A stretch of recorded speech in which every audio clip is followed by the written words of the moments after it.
Hello my friends, welcome to a new video. Today a review of the CAMMUS LP8. The design of the LP8, yeah, well, it is special. I really like that about CAMMUS, that they just think a bit different and they see all those boxes out there, all a bit the same, and then they bring out like this triangular shaped base, which is really nice. It comes with the LEDs in the back.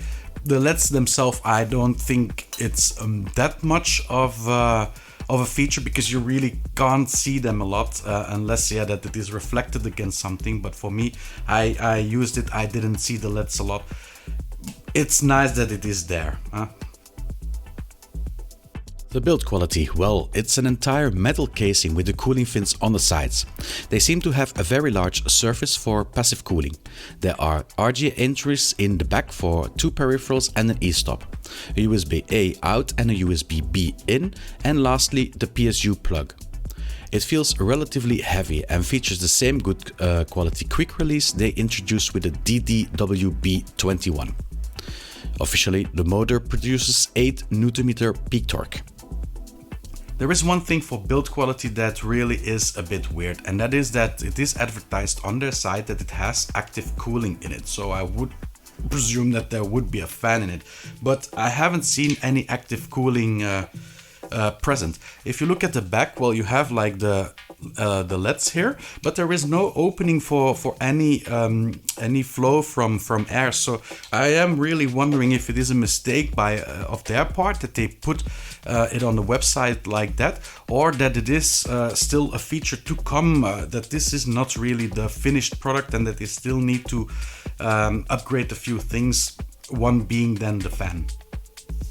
I mailed CAMMUS about this a week ago, but haven't gotten a response from them about this subject.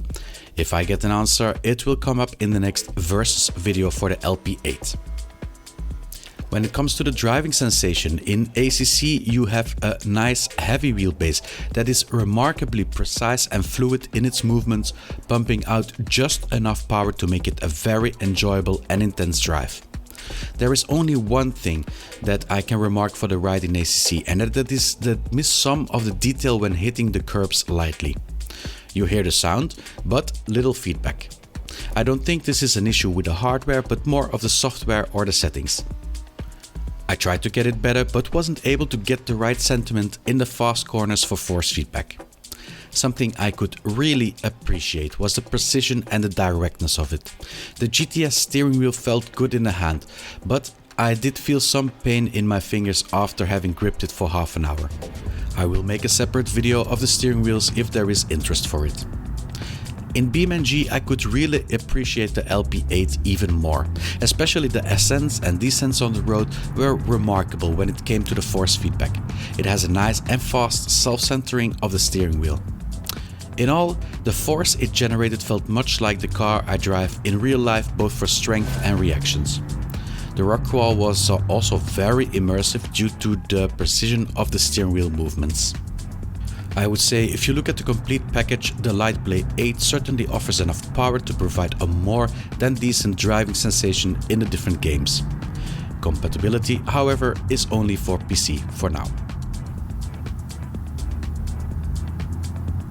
So one thing I want to mention also with the LP8, it gets really hot. You can bake an egg on it. That's how hot it gets. If this is a problem, and that's something that that is always in my head. Is this a problem? Because I feel the exterior, okay, but the exterior is supposed to be warm. So I don't have an idea how it will affect the interior of the base. I couldn't screw it open because I don't know. They glued the bolts in it, I think. So I couldn't look inside. But yeah. It's a side note that I have. So will this affect the longevity of the base or not? I have no idea. If we look at the software of CAMMUS, well, I really like the software. I said it also in previous reviews. I always have the comment that it doesn't feel as refined as you have with Moza, for example, but still I think as a beginner that you can really find your way in it. It is very easily set up. So I mean, you have your devices, you have the parameters, you have the updates, so it's really logical, the software. The ecosystem consists of a pair of pedals, the LC100, a CAMMUS 70mm quick release, and some badges for the steering wheels. A shifter and a handbrake are not yet available, but if I understood correctly, they will also be presented not that far in the future. They have a few steering wheels. This one is by far my favorite. A nice large steering wheel, no displays on it, no ref counters, just a few. If you push the buttons they light up, but that's it for fanciness. Nice big wheel, leather clad. Also has the very good quick release on the back, and the shifters also. You can see it more in detail in the review of the DDWB21. There is also a GTS steering wheel with just a bit different layout when it comes to the buttons and shifters and grips. A rally wheel add-on is also available, but no separate hub to attach it to. It's not that a large ecosystem is a necessity, but the shifter and handbrake is something that I would love to see added. The price of this all is $299 or around 280 euro. If you want a steering wheel with this, you should add another $200, and for the LC100 pedals it will be another $239. At this moment it is not yet available on the official website, but it will pop up soon undoubtedly. A conclusion? Well, I expected more of it. After reviewing two very remarkable products of CAMMUS, I had very high hopes for the LitePlay 8.